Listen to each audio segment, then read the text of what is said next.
Hey everybody, Dennis Huxley here. I have something I want to just get off my chest that I want to talk about. And what I want to talk about is the topic of unity in the church, in the body of Christ.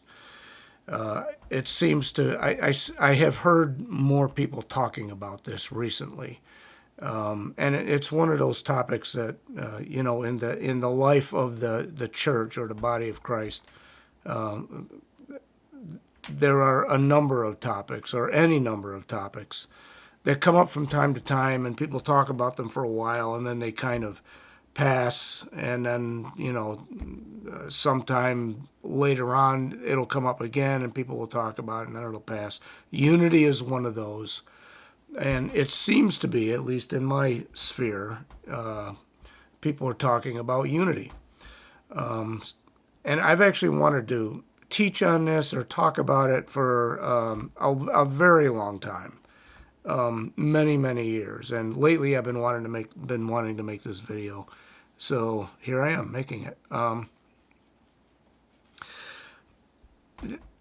Unity, just like a lot of these other topics that I just alluded to, the topics that the church goes through phases on talking about. It's one of those things where we'll talk about it as if we're in a season where this is more required than in other seasons. And I just reject that idea.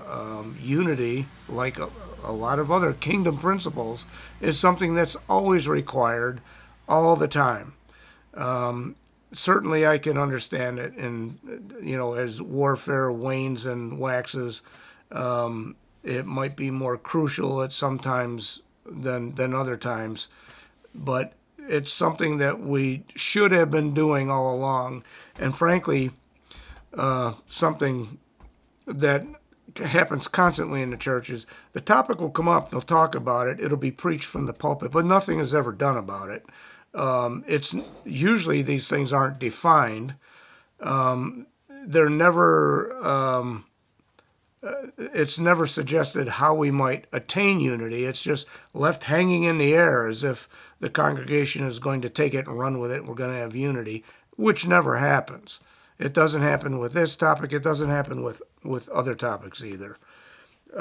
So what I really want to, what I'm feeling in my mind that I want to talk about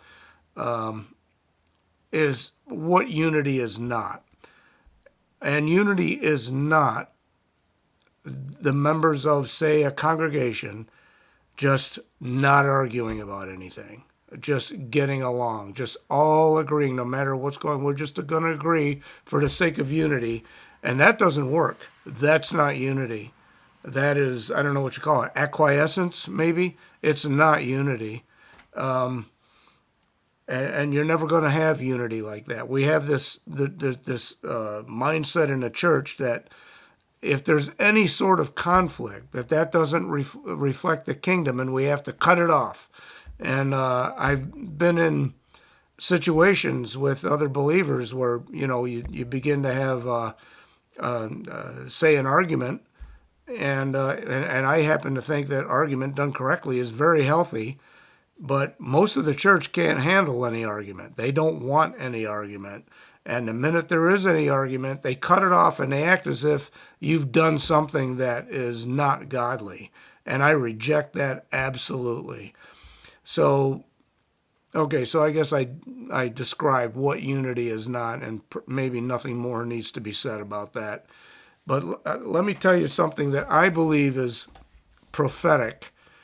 In the sense that what I'm going to say reflects things that God has been telling me for very, very many years, a very long time.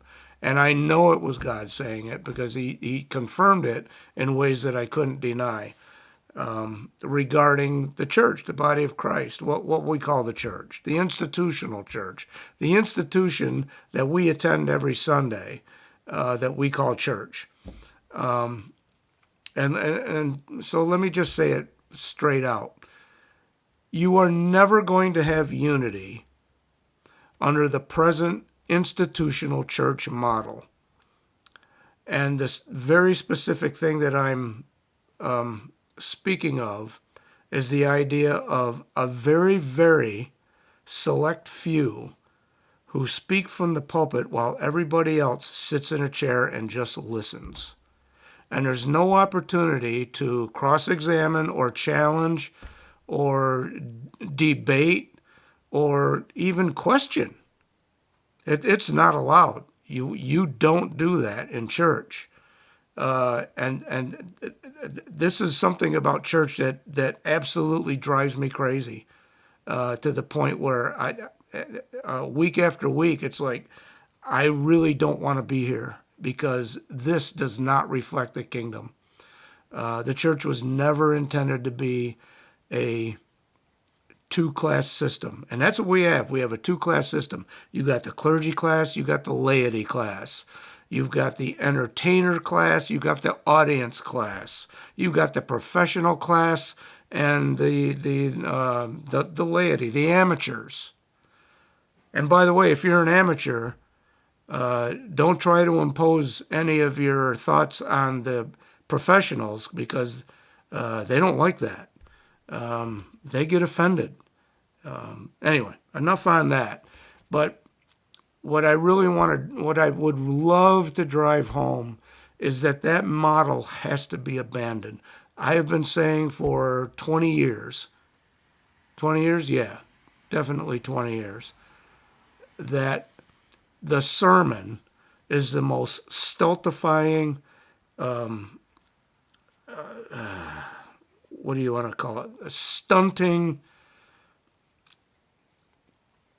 thing that we do in the institutional church.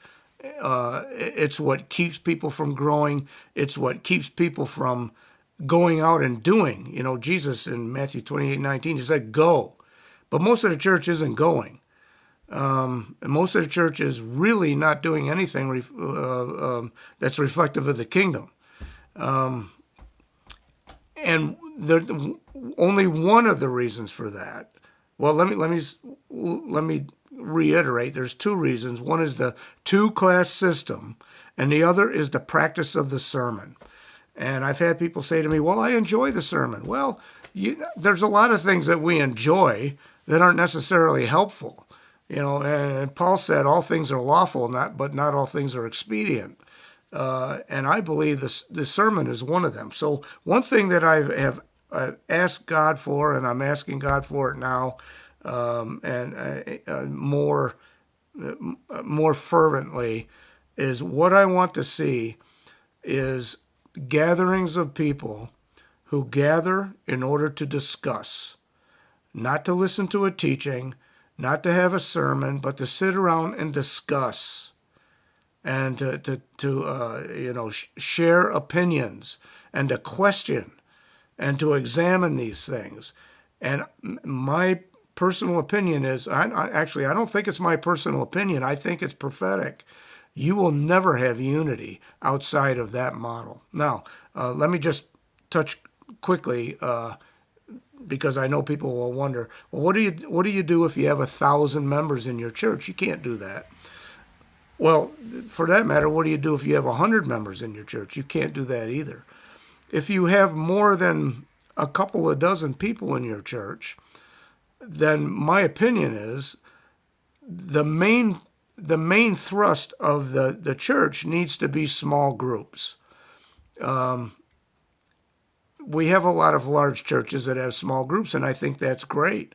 But from what I've seen, my experience is that the small groups aren't the main thrust. The Sunday service is the main thrust. And the small groups are, what do you want to call it? The opposite of mandatory.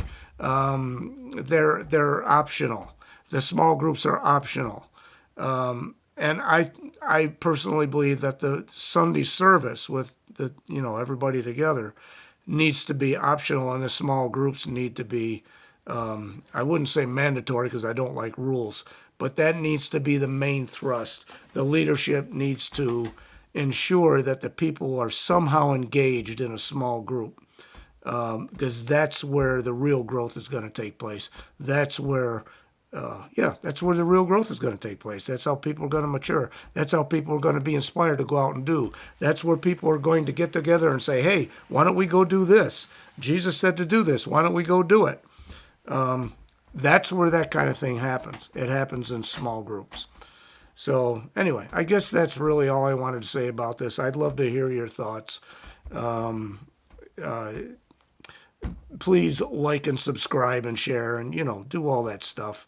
It helps me. I really would like to have more followers so that it feels like I'm actually doing something when I make these videos. So anyway, God bless you all. I hope you'll take this to heart. If you have questions, please ask. And if you feel like what I've said has any merit, then how about just going out and doing it? Just do it. So God bless you all. He loves you. I love you. And I'll see you again soon, I believe.